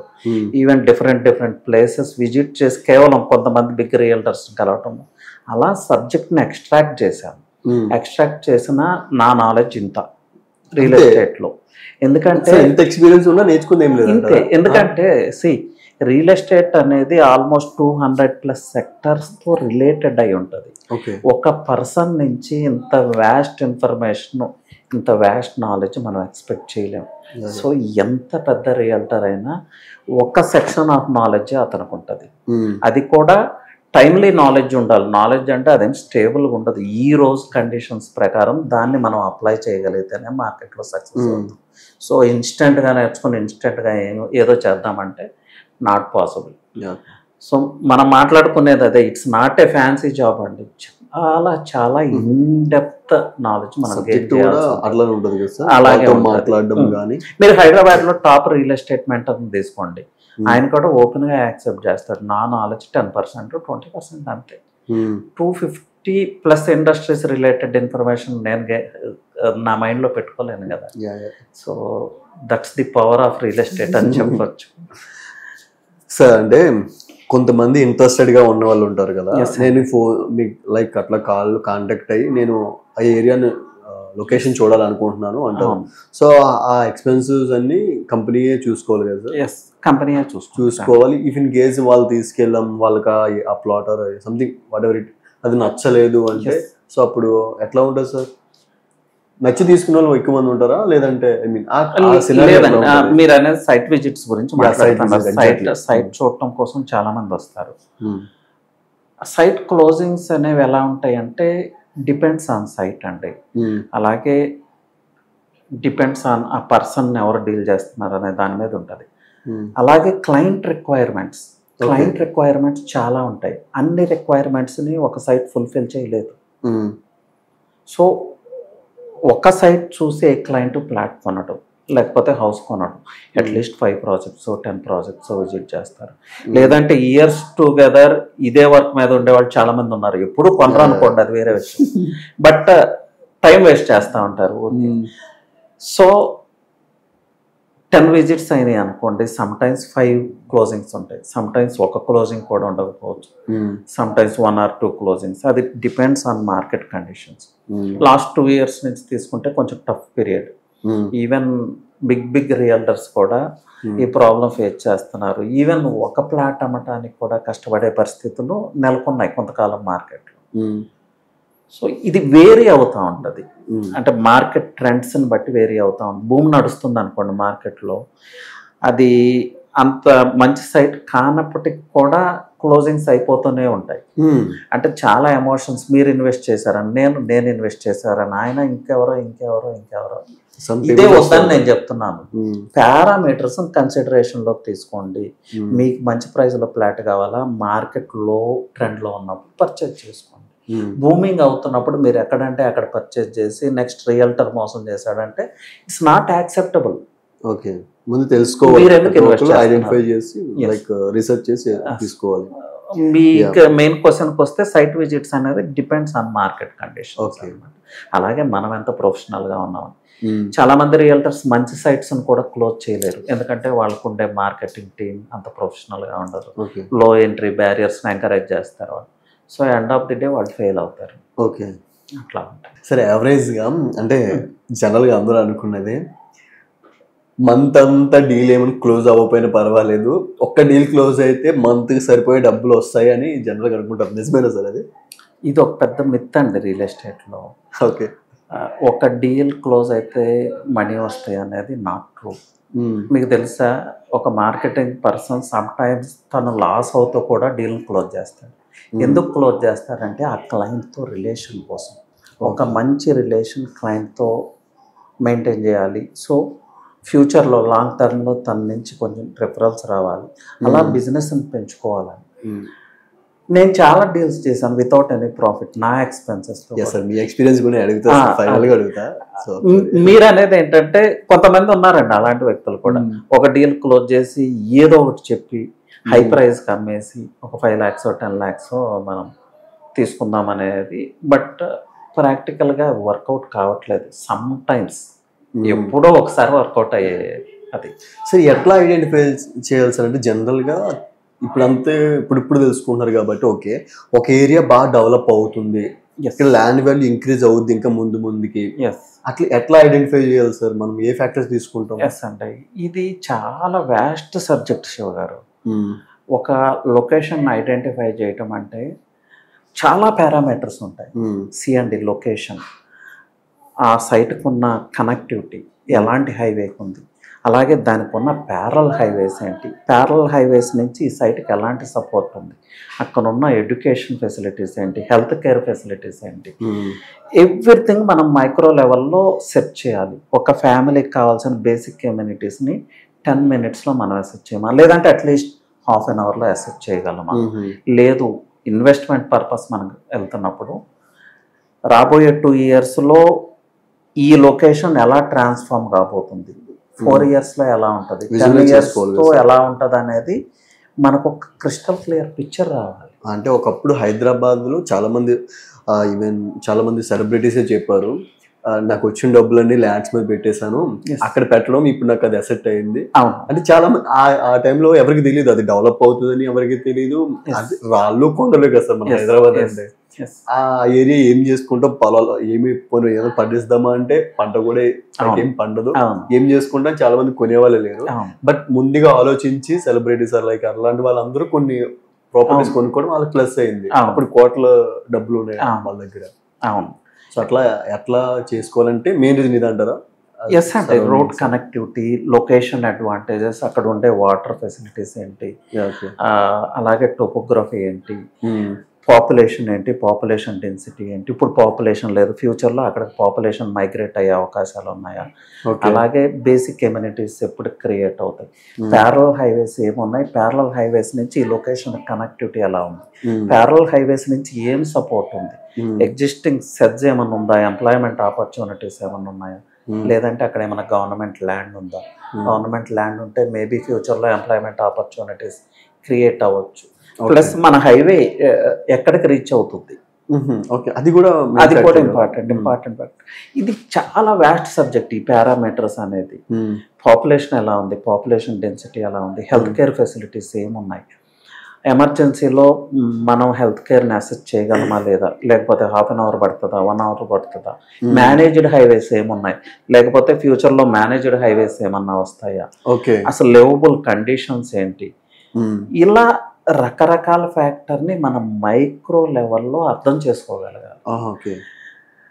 ఇది కరెక్ట్గా చెప్పాలంటే ఇప్పుడు కొన్ని వెంచర్స్ ఉంటాయండి, ఇప్పుడు ఆ లొకేషన్కి మనం వెళ్తే మనకి ఏమనిపిస్తుంది, ఇక్కడ ఏం లేదు కదా అనిపిస్తుంది. బట్ ఇప్పుడు ఏమీ ఉండదు. మీకు ప్రాఫిట్ కావాలంటే ఈ లొకేషన్ వచ్చే 2 yearsలో, 5 yearsలో, 10 yearsలో, 15 yearsలో ఎలా ట్రాన్స్ఫార్మ్ అవుతుంది అంటే ఈ డాట్స్ను మీరు కనెక్ట్ చేయాలి. డాట్స్ని కనెక్ట్ చేసి దాన్ని ఎక్స్ట్రా ఫలైట్ చేయాలి, చేస్తే మీది బుల్లెట్ ప్రూఫ్ ఇన్వెస్ట్మెంట్ అవుతుంది. సో వాళ్ళు హైదరాబాద్లో కోటీశ్వర్లు అందరూ ఎవరండి, అలా ఇన్వెస్ట్ చేసిన వాళ్ళే ఈ రోజు మిలియనియర్స్. సార్ ఇప్పుడు ఎంత ఉంది సార్ జనరల్గా హైదరాబాద్లో? సార్ ఏ టైంలో కొలుస్తారు సార్ హైదరాబాద్లో? అంటే మెజర్మెంట్స్ ఇప్పుడు అంతా లేటెస్ట్ టెక్నాలజీ వచ్చేసిందండి. అంటే పర్ఫెక్ట్ మెజర్మెంట్స్ వచ్చేస్తాయి. ఇప్పుడు అంతా డిజిటల్ సర్వేయింగ్ వచ్చింది. ఫ్యూచర్లో మేబీ ఏఐతో రావచ్చు. ఇప్పుడు ఆల్రెడీ డ్రోన్ సర్వేయింగ్ వస్తా ఉంది. ఆల్రెడీ ఒక ఏరియా గూగుల్ మ్యాప్లో ఒక ప్లాట్ సెలెక్ట్ చేసుకుని జస్ట్ ఆ ఏరియాలో సెలెక్ట్ చేసుకుంటే ఎన్ని ఎకరాస్ ఎంత ఉంది ఈ టైం మొత్తం క్లియర్గా వచ్చేస్తుంది. ఒకప్పుడైతే ఒక సైట్ ఇంజనీర్ సర్వేయర్ వాళ్ళతో చేయించేవాళ్ళు, ఇప్పుడు వాళ్ళకి కూడా వర్క్ పోయింది. చైన్ సర్వే ఉండేది, చైన్ సర్వే, అలాగే కంపాస్ సర్వే ఉండేది. ఈవెన్ నేను ఇనీషియల్గా రియల్ ఎస్టేట్, ఇది చాలా ఇంట్రెస్టింగ్ కదా, ఇనీషియల్ స్టేజెస్లో 15 years 20 years అనుకోండి, ఆ టైంలో నేను కూడా ఆ సర్వేయర్తో పాటు ఆ చైన్ పట్టుకొని ఆ వాటర్ ఉండేది, అక్కడంతా మడ్ ఉండేది, అక్కడ సర్వే చేసేవాళ్ళం ఆ లింక్స్తో అట్లా. అప్పుడు సర్వే అంటే అది ఒక పెద్ద టాస్క్. బట్ ఇప్పుడు టెక్నాలజీతో పర్ఫెక్ట్గా ఈవెన్ చిన్న మైక్రో థింగ్ కూడా మనం మిస్ అవ్వకుండా, ఏ మాత్రం మిస్ అవ్వకుండా మనం సర్వే చేయొచ్చు. Sir, coming to 2 Telugu states, అంటే ఏపీలో ఎట్లా ఉంది సార్ రియల్ ఎస్టేట్, తెలంగాణలో ఎట్లా ఉంది? ఎస్ అండి, ఇది ఎంటైర్లీ డిఫరెంట్ అండి. Hyderabad real estate and Amaravati real estate అన్నది ఎగ్జాక్ట్లీ సింప్లైజ్ చేసి చెప్పాలంటే అంతే. హైదరాబాద్ అనేది ఆటో పైలట్ మోడ్లో ఉందండి. వెళ్ళిపోద్దండి. హైదరాబాద్ డెవలప్మెంట్ పాలిటిక్స్తో సంబంధం లేకుండా, ఎవరు సీఎం ఎవరు మినిస్టర్ ఆ విషయాలన్నీ పక్కన పెట్టినా కూడా ఈ డెవలప్మెంట్ ఆగేది కాదు. అండి, గ్లోబల్ క్యాపబిలిటీ సెంటర్స్ని ఎక్వైర్ చేసుకోవటంలో మనది లీడింగ్ రోల్ ఈరోజు హైదరాబాద్. ఫ్యూ ఇయర్స్లో మనం అన్ని సిటీస్ని బీట్అవుట్ చేయబోతున్నాం. సో ఇది కొంచెం ఎక్స్ట్రా ఫొలైట్ చేస్తున్నాము, ఎగ్జాగరేట్ చేస్తున్నాను అనిపించవచ్చు, but I'm connecting the dots. Okay. So రాబోయే 10 yearsలో, అంటే remaining comparing with other cities, yes definitely రాబోయే 5 years or 10 yearsలో మీరు ఊహించలేరు హైదరాబాద్. ఓకే. అన్ఇమాజినబుల్. ఆల్రెడీ వచ్చేటప్పుడే చాలా మీరు చూస్తున్నారు కదా ఎలా ఉందని, షాక్ అవుతున్నాం అసలు. ఎస్. అలాగే ఇప్పుడు అమరావతితో దీన్ని కంపేర్ చేస్తే అమరావతి ఈజ్ వాకింగ్ బేబీ అంటే. బట్ అమరావతికి ఉన్న మెయిన్ యునిక్ థింగ్ ఏంటంటే, ఏ సిటీకి లేని యునిక్ థింగ్ అమరావతికి ఉంది. టోటల్లీ ప్లానెడ్ సిటీ అమరావతి అనేది. 50,000 acres ఆఫ్ ల్యాండ్ బ్యాంక్ ఉంది, మ్యాసివ్ ల్యాండ్ బ్యాంక్ అమరావతికి. వాళ్ళంతా గ్రిడ్ ఇన్ఫ్రాస్ట్రక్చర్ తీసుకొస్తా ఉన్నారు. ప్రపంచంలో ఏ సిటీ కన్నా గ్రిడ్ ఇన్ఫ్రాస్ట్రక్చర్ ఉందో లేదో తెలియదు, కానీ ఇండియాలో అయితే ఏ సిటీకి 100% గ్రిడ్ ఇన్ఫ్రాస్ట్రక్చర్ అనేది లేని లేదు. గ్రిడ్ ఇన్ఫ్రాస్ట్రక్చర్ అంటే, గ్రిడ్ ఇన్ఫ్రాస్ట్రక్చర్ అంటే రోడ్ ఇన్ఫ్రాస్ట్రక్చర్. ఓకే. సో అన్ని 150 feet రోడ్స్, దట్ టు ఒక ప్లానెడ్ గా చేసేదాన్ని. అంటే ఇలా ఒక రోడ్ పాస్ అయితే ఇలా ఒక రోడ్ పాస్ అవుతుంది, X road type. So boxes type లో, బాక్సెస్ గా ఉంటాయి రోడ్స్. ఓకే. అంటే మీరు టోటల్ అమరావతి కోర్ క్యాపిటల్లో ఏ ప్లేస్ లో ఉన్నా కూడా మీరు ఎక్కడైతే ఉన్నారో అక్కడి నుంచే మీకు కావాల్సిన డెస్టినేషన్కి రీచ్ అవ్వచ్చు. ఇంకొక రోడ్డుకి ట్రావెల్ చేయాలి, అక్కడి నుంచి మళ్ళీ ఆ డెస్టినేషన్కి రీచ్ అవ్వాలి అనేది లేదు. మీరు ఎక్కడైతే స్టాండ్ అవుతున్నారో అక్కడ నుంచే టోటల్ ఆ 50,000 acres ల్యాండ్ బ్యాంక్లో ఏ ప్లేస్కైనా matter of 15 to half an hourలో రీచ్ అవ్వచ్చు. ఇది ఒక వండర్స్ని క్రియేట్ చేయబోతుంది. So totally planned city. మీరు మేబీ అనుకున్న విధంగా జరిగితే ఇండియన్ సింగపూర్ అమరావతి కావచ్చు, అంత స్కోప్ అమరావతికి ఉంది. బట్ అగైన్ నేను అదే చెప్తున్నాను, డాట్స్ని కనెక్ట్ చేయండి, ఎక్స్ట్రా ఫాలోయిట్ చేయండి, అమరావతి వాల్యూ ఏంటనేది తెలుసు. But as of now don't compare అండి, హైదరాబాద్ వేరు అమరావతి వేరు. ఆ ఇన్వెస్ట్మెంట్ చేసే ప్రైస్ అనేది కొంచెం కన్సిడరేషన్లో తీసు. ఎగ్జాక్ట్ అయ్యి 60,000లో కొంటాను, 70,000లో కొంటాను, తర్వాత రియల్టర్స్ ఏదో చేశారంటే ఉపయోగం లేదు. అంటే తెలంగాణలో రియల్ ఎస్టేట్ చేసిన వ్యక్తి ఇప్పుడు సీఎం అయ్యారు. సో అంటే జనరల్గా అందరికీ ఉన్న ఒక myth or what ever it, అన్ని డబ్బులు వస్తాయి రియల్ ఎస్టేట్లో అని ఒక స్ట్రాంగ్ బిలీవ్ ఉంది సార్. ఎస్ అంటే ఇక్కడ ఒక ఫ్యాక్టర్ శివ గారు, రేవంత్ రెడ్డి గారు ఓపెన్గా చెప్తున్నారు నేను రియల్టర్ అని. అసలు రియల్టర్ కానీ పొలిటీషియన్ ఎవరన్నా ఉన్నారని చెప్పండి. ఏదో ఒక టైంలో చేసే ఉంటారు. అందరూ రియల్టర్స్, పొలిటికల్ లీడర్స్ అందరూ రియల్టర్స్. బట్ ఈయన ఏంటంటే ఒక సంస్థను ఎస్టాబ్లిష్ చేసి డైరెక్ట్గా ఆయన ప్రాజెక్ట్స్ ఎగ్జిక్యూట్ చేశాడు. ఇప్పుడున్న మ్యాసివ్ ప్రాజెక్ట్స్లో బ్యాకప్ పొలిటీషియన్సే ఉంటారు, పెద్ద పెద్ద ఇండస్ట్రియలిస్ట్స్ ఉంటారు, ఫార్మా కంపెనీస్ ఉంటాయి. నేనుగా వెళ్ళి 1000 కోట్లు నేను డంప్ చేయట్లేదు, పిక్చర్లో నేను కనిపిస్తున్నాను అంతే. సో సరే, రేవంత్ రెడ్డి గారు రియల్టర్ అనుకుంటే ఇంకా మంచిదే కదా. రియల్ ఎస్టేట్ వాల్యూ ఏంటో ఆయనకు తెలుసు. అంటే ఒక స్టేట్ ప్రాస్పర్ అవ్వాలంటే రియల్ ఎస్టేట్ ప్రాస్పర్ అవ్వాలి. రియల్ ఎస్టేట్ ప్రాస్పర్ అవ్వకపోతే 200+ సెక్టర్స్ డౌన్ఫాల్ అవుతాయి. లక్షల మంది ఉద్యోగాలు కోల్పోతారు. హైయెస్ట్ ఎంప్లాయ్మెంట్ జనరేటర్ ఇండియాలో ఏది అంటే అగ్రికల్చర్ తర్వాత real estate, not software. Software కన్నా రియల్ ఎస్టేట్ పెద్ద ఇండస్ట్రీ. సరే, ఎట్లా స్టార్ట్ చేశారు సార్? అంటే మీకు ఈ ఫీల్డ్ లోకి రావాలని ఎలా అనిపించింది? బేసిక్ ఇదంతా ఫస్ట్ అడగాలి, లాస్ట్ లో ఎందుకు అంటే రొటీన్ గా ఏముంటుంది సార్ అప్పుడప్పుడు అట్లా? ఎస్ అండి. శివ గారు మాది యాక్చువల్గా విజయవాడ దగ్గర మా అనే విలేజ్. మా ఫాదర్ గవర్నమెంట్ ఎంప్లాయీ చెప్పాలంటే, ప్లస్ తను ఒక స్కూల్ను కూడా ఎస్టాబ్లిష్ చేశారు ఆ డేస్లోనే 25 years బ్యాక్. సో కెరీర్ పరంగా తీసుకుంటే నేను అసలు రియల్ ఎస్టేట్లో రాకూడదు, బట్ నా ఎడ్యుకేషన్ అంటే బ్యాచిలర్స్ డిగ్రీ కంప్లీట్ అయిన తర్వాత నాకు ఒక క్లోజ్ ఫ్రెండ్ ఉండేవాడు, రామకృష్ణ అని. He's no more now. తన అవసరార్థం రియల్ ఎస్టేట్లోకి వచ్చాడు. ఓకే. అప్పటికే నేనేదో ఒక చిన్న బిజినెస్లో ఇన్వెస్ట్మెంట్ చేసి ఏదో చేసి ఫెయిల్ అవటం జరిగింది. సో తను నాకు అడ్వైజ్ చేశాడు, credit goes to him, real estate అయితే బాగుంటుంది అని. నేను ఏమనుకున్నానంటే, రియల్ ఎస్టేట్ అంటే మీకు తెలిసిందే కదా, రియల్ ఎస్టేట్ అంటే ఒక చిన్న చూపు ఉంటుంది, బ్రోకరు అది ఇది ఇష్టం వచ్చినట్లు మాట్లాడేవాడు. ఇప్పుడు కూడా ఉంది, ఇప్పుడు కూడా మాక్సిమం. బట్ నేను అదే అంటే వీళ్ళు చేసే పనులు కూడా అలాగే ఉన్నాయి. సో అలా రియల్ ఎస్టేట్లో అసలు చూద్దాం, తెలుసుకుందాం, నాకు క్యూరియాసిటీ ఉండేది, చూడాలి తెలుసుకోవాలని. నా క్యూరియాసిటీతో రియల్ ఎస్టేట్లోకి వెళ్ళాను. సో మేము వెళ్ళటమే అసలు ఫస్టే ఒక వెంచర్ చేసేయాలి అనేది, ఎవరో తెలిసిన రైస్ దగ్గర కొంత ల్యాండ్ తీసుకోవటం, దీన్ని వెంచర్ చేసేద్దాం డ్రీమ్స్ లో ఉన్నాం అంతా. But end of the day practical గా లేదు, గట్సే ఉన్నాయి, ఇంకేం లేవు. ఎండ్ ఆఫ్ ది డే ఏమైంది, ఆ ల్యాండ్కి అప్రోచ్ రోడ్ రాలేదు. సో బిగ్ ఫెయిల్యూర్, ఇనిషియల్ గా బిగ్ ఫెయిల్యూర్. ఆ బిగ్ ఫెయిల్యూరే ఈ రోజు ఈ సక్సెస్ కారణం. స్టార్టింగ్ మీకు బిగ్ ఫెయిల్యూర్ ఎందుకంటే నేర్చుకోవాలి, తర్వాత వెంచర్ని ఎగ్జిక్యూట్ చేయాలి. మేమేం చేసాం, ఏమీ నేర్చుకోలేదు, వెంచర్ని ఎగ్జిక్యూట్ చేద్దాం అనుకున్నాం. సో ఈ విషయాలను గమనించలేదు, ఫెయిల్యూర్ వచ్చింది. So then we started learning and what is real estate అనేది నేర్చుకోవటం మొదలుపెట్టాం. ఓకే. అలా చాలామంది దగ్గర నేర్చుకుంటా అదృష్టవశాత్తు ఫ్రెండ్ సర్కిల్లో, బంధువుల్లో చాలామంది రియల్టర్స్ ఉండటం హెల్ప్ అయింది. అలా చాలా ప్లేసెస్లో నేర్చుకోవటం, ఈవెన్ ముంబై కూడా ట్రావెల్ చేశాను నేను. ఎందుకంటే మనకు తెలియని విషయాలు సంబడి దగ్గర నేర్చుకోవచ్చు అని చాలా పెద్ద రియల్టర్స్ని అప్రోచ్ అయ్యాను, ఈవెన్ ముంబైలో కూడా. నా ప్యాషన్ చూసి వాళ్ళు ఇలా అని ఎక్స్ప్లెయిన్ చేయటం, అలా చాలా ప్లేసెస్ అలా నేర్చుకున్న నాలెడ్జ్తోనే, ఆ స్కిల్ సెట్తోనే అగైన్ రీస్టార్ట్ చేసాము. రీస్టార్ట్ చేసిన తర్వాత అప్స్ అండ్ డౌన్ చూస్తూ వచ్చాం. ప్రతి రియల్టర్ అప్స్ అండ్ డౌన్ చూస్తారండి. 100% సక్సెస్ అనేది రియల్ ఎస్టేట్లో లేనే లేదు, ఇది గుర్తుపెట్టుకోవాలి.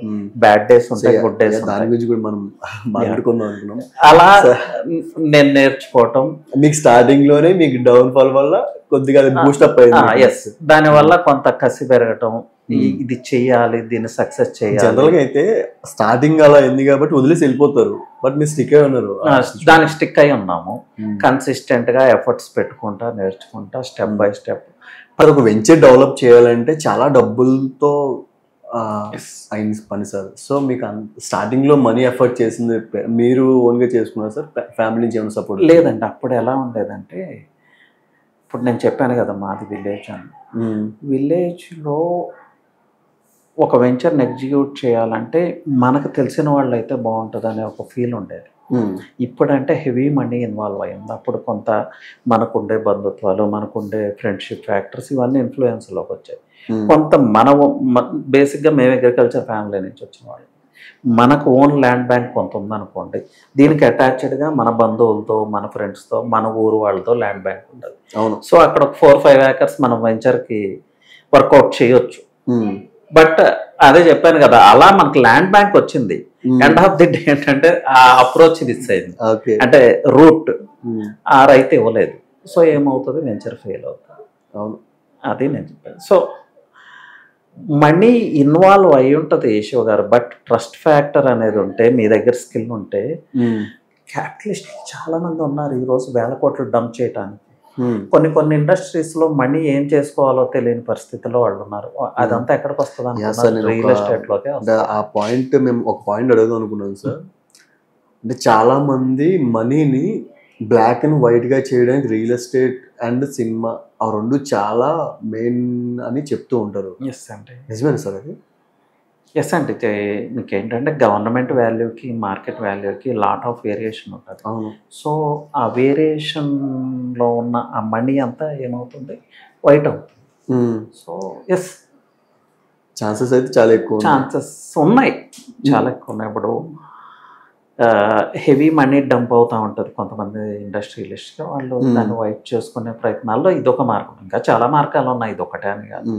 రియల్ ఎస్టేట్ కూడా మనీ, బల్క్ మనీ ట్రాన్స్ఫర్ అవ్వాలంటే main real estate and films అని చాలా ఎక్కువగా ఉంటున్నాం.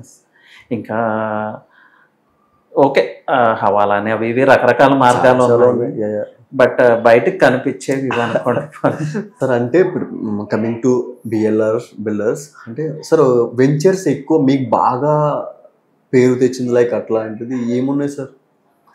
వెంచర్స్ క్రియేట్ చేయడం ఎట్లా క్రియేట్ చేస్తారు, అది పబ్లిసిటీ ఎట్లా చేస్తారు? సో లైక్ అట్లా వెంచర్స్ అంటే చాలా వెంచర్స్ చేసామండి. నేను మీకు ఆల్రెడీ చెప్పాను, భువనగిరి, ఆదిపట్ల, అలాగే శ్రీశైలం హైవే, బెంగళూరు హైవే, ముంబై హైవేలో ఇలా చాలా వెంచర్స్ ఎగ్జిక్యూట్ చేశాను. ఆ వెంచర్స్లో ఇప్పుడు చాలా హౌసింగ్ రావటం కూడా జరిగింది కొన్ని వెంచర్స్.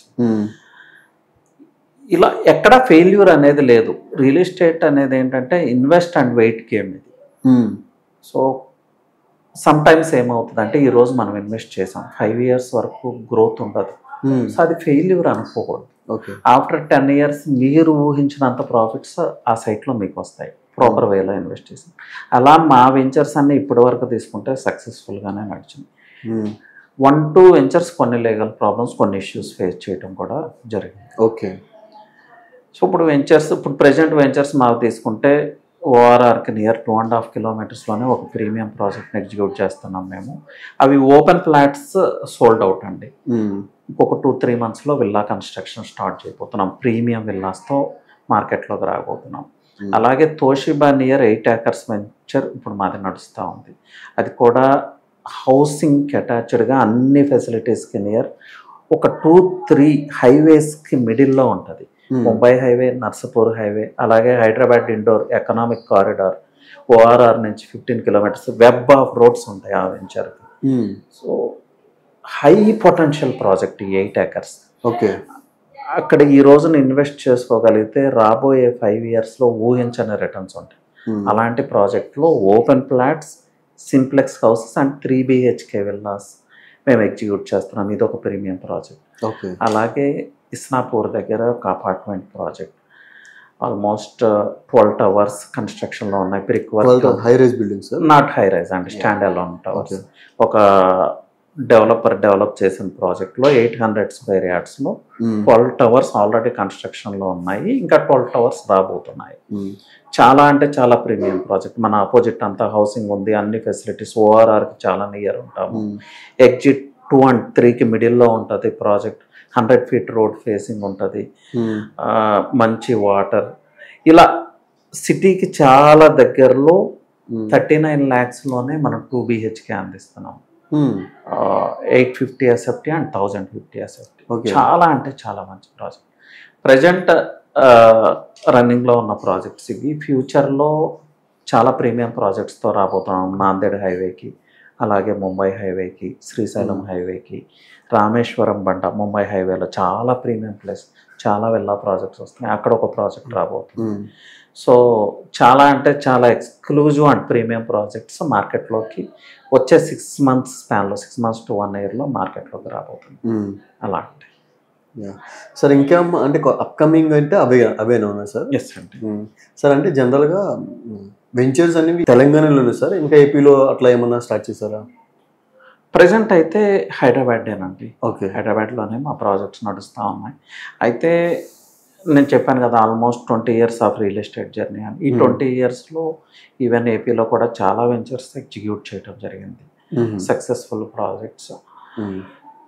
సో ఇప్పుడు ప్రజెంట్ మారుతున్న కండిషన్స్లో అమరావతికి నియర్ ఒక మంచి ప్రాజెక్ట్ తీసుకురావాలనే ఆలోచనలో ఉన్నాం. ఓకే. మంచి ల్యాండ్ బ్యాంక్ దొరికితే ఆ ప్రయత్నాలు జరుగుతాయి. అమరావతిలో ల్యాండ్ దొరకడం చాలా కష్టమైపోయిందంటే అదేనండి. ఇప్పుడు అమరావతి అనేది విజయవాడ, గుంటూరు సిటీస్కి మిడిల్లో ఉన్న ప్రాంతం. సో గుంటూరుకు నియర్ ప్రాజెక్ట్స్ ఎగ్జిక్యూట్ చేసుకోవచ్చు, విజయవాడకు నియర్ ప్రాజెక్ట్స్ ఎగ్జిక్యూట్ చేసుకోవచ్చు. విజయవాడకు 4 డైరెక్షన్స్లో కూడా చాలా మంచి ల్యాండ్ పార్సల్స్ ఉన్నాయి, సేమ్ విత్ గుంటూరు. సో ఇలా కొంత ఎక్స్పాండ్ అయితే మంచి ప్రాజెక్ట్స్ ఎగ్జిక్యూట్ చేయొచ్చు. బట్ సమ్టైమ్స్ కొంత క్రేజీగా నడుస్తూ ఉంటుందండి మార్కెట్. కొంచెం ఈ ఎమోషన్స్ ఉంటాయి, ఎక్సైట్ అయి ఉంటారు people. అందరూ కూడా అమరావతి కోర్ సిటీలోనే మేము ఇన్వెస్ట్ చేయాలి అనేది. సో అది ఇప్పుడు చేంజ్ అవుతూ ఉంది. People are moving because ORR ఉంది, ప్రపోజల్ ఓఆర్ఆర్ ఉంది. దానివల్ల పీపుల్ అవుట్స్కట్స్కి మూవ్ అవుతా ఉన్నారు. అగైన్ ఇక్కడ ఉన్న మెయిన్ బెనిఫిట్ ఏంటంటే అమరావతికి అవుట్స్కట్స్ అంటే నాట్ అవుట్స్కట్స్ అంటే అవుట్స్కట్స్కి వెళ్ళామంటే గుంటూరు, విజయవాడ, ఏదో సిటీనే వస్తుంది. So lot of opportunities. దానికోసమే మేము ప్రయత్నం చేస్తున్నాం. మేబీ మంచి ల్యాండ్ దొరికితే మంచి లొకేషన్లో మేము అక్కడ కూడా ఒక వెంచర్ ఎగ్జిక్యూట్ చేస్తాం. Nice sir. Sir thank you so much sir. Okay sir, thank you అండి. అలాగే నేను ఒకటి చెప్పదలుచుకున్నాను శివ గారు, ఇన్వెస్ట్మెంట్ చేసేటప్పుడు పారామీటర్స్ని దృష్టిలో పెట్టుకోండి. What ever it is, housing project కావచ్చు, ఓపెన్ ఫ్లాట్స్ కావచ్చు, కమర్షియల్ కావచ్చు, పారామీటర్స్ని దృష్టిలో పెట్టుకొని ఇన్వెస్ట్ చేసిన రోజు రియల్ ఎస్టేట్లో ఫెయిల్ అవడానికి అవకాశమే లేదు. ఇంకొక ఇంపార్టెంట్ థింగ్ నేను చెప్పేది ఏంటంటే రియల్ ఎస్టేట్ ఇంకా ముందు నడవదు, డౌన్ఫాల్ అవుతుంది అనేది అబద్ధం. వేరే ఆప్షనే లేదు. వరల్డ్ వైడ్గా ఇన్వెస్ట్మెంట్ ట్రెండ్స్ ఒకసారి తీసుకోండి, 3-4 ఆప్షన్సే ఉంటాయి. షేర్స్, లేకపోతే mutual funds, capital investments. Next వచ్చి ఇంకేముంటాయండి వేరే మీకు తెలిసింది ఏదన్నా ఉంటే చెప్పండి. వేరే రియల్ ఎస్టేట్ ఈ మధ్య rights real estate investment trust వచ్చింది. బట్ పీపుల్ వాళ్ళు ఇన్వెస్ట్ చేసే ప్లేస్ని టచ్ చేయాలనుకుంటారు, ఫీల్ అవ్వాలనుకుంటారు, వాళ్ళ ఫ్యూచర్ని దాంతో ముడిపెడతారు. సో వరల్డ్ వైడ్గా తీసుకున్నా కూడా మీకు రియల్ ఎస్టేట్ తప్ప వేరే ఆప్షనే లేదు. మన ఇండియాలో ఫారినర్స్ కూడా వచ్చి ఇన్వెస్ట్ చేస్తారంటే అది నిజమేనా? అంటే ఇప్పుడు గోవాలో, నోయిడా లాంటి సిటీస్లో స్థానికులు చాలా గొడవ చేస్తూ ఉన్నారు. మీరంతా వచ్చి ఇక్కడ ఇన్వెస్ట్ చేసి ఇక్కడ ల్యాండ్ ప్రైజెస్ పెంచుతా ఉన్నారు, మేము ఇన్వెస్ట్ చేయాలంటే చేయలేకపోతున్నామని Goa citizens complaint. Okay. But Goa ఏంటంటే ఇంటర్నేషనల్ ఇన్వెస్టర్స్ అలాగే హైదరాబాద్ కూడా ఇంటర్నేషనల్ లెవెల్లో ఇన్వెస్టర్స్ని వాళ్ళు అట్రాక్ట్ చేస్తారు. సో మనం కంప్లైంట్ చేస్తాం ప్రైజెస్ ఎక్కువ అని, బట్ ఎక్కువ కాదండి, జస్ట్ సర్ఫేస్ని స్క్రాచ్ చేసాం అంతే. ముందు ముందు చాలా ఉంది. సో మీరు డోంట్ మిస్ ద బోట్ అని నేను చెప్తాను. ఎక్కెళ్ళిపోవడమే. సో డాట్స్ కనెక్ట్ చేయండి, ఎక్స్ట్రా ఫాలోట్ చేయండి. That's what I want to say. హైటెక్ సిటీ సైబర్ టవర్స్ ఎప్పుడైతే ఫౌండేషన్ స్టోన్ లే చేశారో అప్పటి నుంచి డాట్స్ కనెక్ట్ చేయండి. Cyber Towers, inner ring road, Microsoft, Bill Gates ఇండియాకి రావటం, అమెరికన్ ప్రెసిడెంట్ ఇండియాకి రావటం, ఇలా మాట్లాడుకుంటే ఇట్స్ ఎ వ్యాస్ట్ సబ్జెక్ట్. తర్వాత అవుటర్ రింగ్ రోడ్, ఎయిర్పోర్ట్, ఇలా డాట్స్ని కనెక్ట్ చేసుకుంటూ ఇప్పుడు జరగబోతున్న డెవలప్మెంట్స్ని డాట్స్ని కనెక్ట్ చేసుకుంటూ మనం ఎక్స్ట్రా ఫాలోట్ చేస్తే హైదరాబాద్ ఫ్యూచర్ ఎక్కడో ఉంటుంది. So that's the way to invest in real estate. అట్లా అంటే same with Amaravati. Thank you sir. Thank you so much. Thank you sir. Anyway time తీసుకొని మా ఆఫీస్కి వచ్చి థ్యాంక్ యూ సార్ తీసుకున్నాను. థ్యాంక్ యూ అండి.